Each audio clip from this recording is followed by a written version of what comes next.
ताज्या घडामोडींसाठी स्वानंद न्यूजला सबस्क्राइब करा आणि बेल आयकॉनवर क्लिक करा।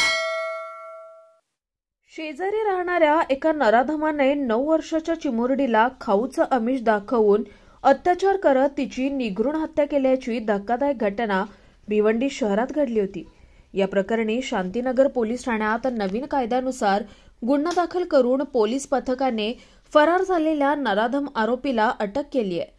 अभय यादव असं अटक नराधमाचं नाव आहे। मृतक चिमुरडीस खाऊचं आमिष दाखवून आपल्या खोलीत बोलावलं।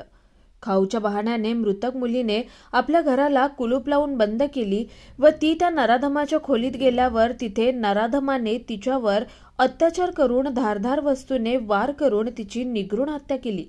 दरम्यान सायंकाळी शाळेतून मृतक मुलीचा भाऊ घरी आला तेव्हा खोलीला कुलूप बघून त्याने बहिणीला शोधलं, पण ती सापडली नाही। त्यानंतर आई व मोठ्या बहिणी कामावरून घरी परतल्या।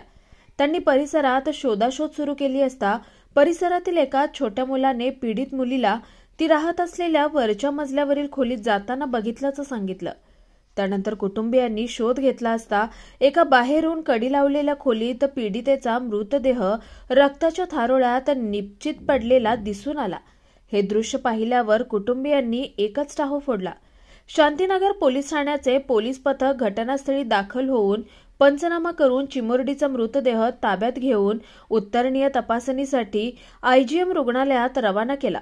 त्यानंतर गुरुवारी रात्री उशिरा नवीन कायदा कलमानुसार पोलिसांनी सुरुवातीला अज्ञात आरोपी विरोधात गुन्हा दाखल करून घटनेचा तपास सुरू केला असता नराधम आरोपीला काही तासातच अटक केली आहे। तर दुसरीकडे चिमुरडीचा मृतदेह शास्त्रोक्त उत्तरीय तपासणीसाठी मुंबई जे रुग्णालयात पाठवला असल्याची माहिती वरिष्ठ पोलीस निरीक्षक विनायक गायकवाड यांनी दिली आहे। मात्र या घटनेनंतर परिसरात एकच हळहळ व्यक्त केली जाते।